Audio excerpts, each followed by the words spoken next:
Hello and welcome to this edition of the Market Share. I'm Paul Gifford, Chief Investment Officer at First Source Bank, and joining me is one of our senior portfolio managers, Pete Cahill. Pete, thanks for joining us. Pete, as we shoot this video, we are less than 10 weeks out from the election, so we thought it would finally be a good time to talk about the markets. We're talking about them almost daily on the team, and obviously a lot of clients are asking us questions. What are some of the early insights you can provide our viewers? Well, we sure are coming to the end of the election season, and it's noisy, it's volatile. This cycle is no different, one could say. But when we look at history and it relates to the markets, elections don't matter. I'd like to share this first graphic that goes back, basically, Paul, your and I lifetime back to 1972, and looks at years of presidential elections.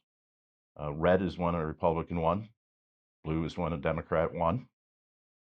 You can see that other than 2008 and 2000, market does generally very well.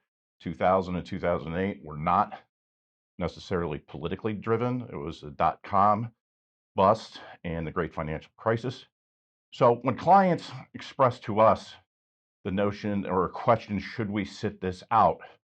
The historical evidence suggests that you should stay in. On average, the stock market is up over 10% and outperforms cash by 6%.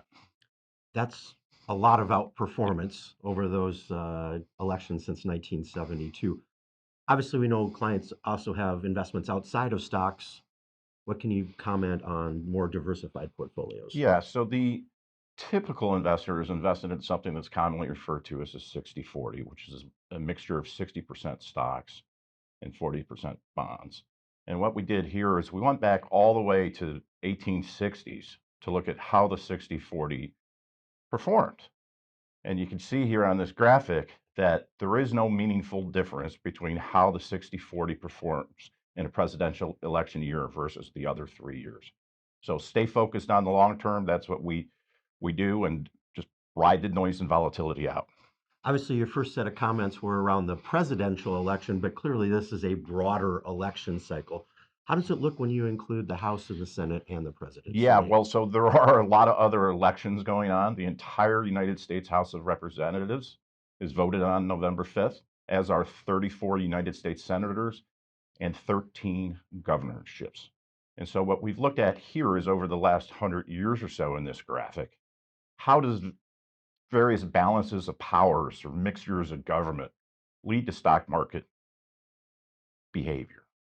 One thing stands out above all, in that a divided government is something that the markets reward historically. Yeah. Well, our assumption is that if some legislation is passed in a divided government, it's probably good legislation for all of us at the end of the Common day. sense. Common sense. So, Pete, obviously, thanks for the early insights into the election. Obviously, as we go through the election season, we'll comment more as needed, and then we'll clearly comment after the results. If you like today's video, I encourage you to share that with friends and family. And if you do not regularly receive the video or our market share email, please subscribe using the QR code at the end of the video. And as always, thank you for the opportunity to serve you and your family, and have a great day.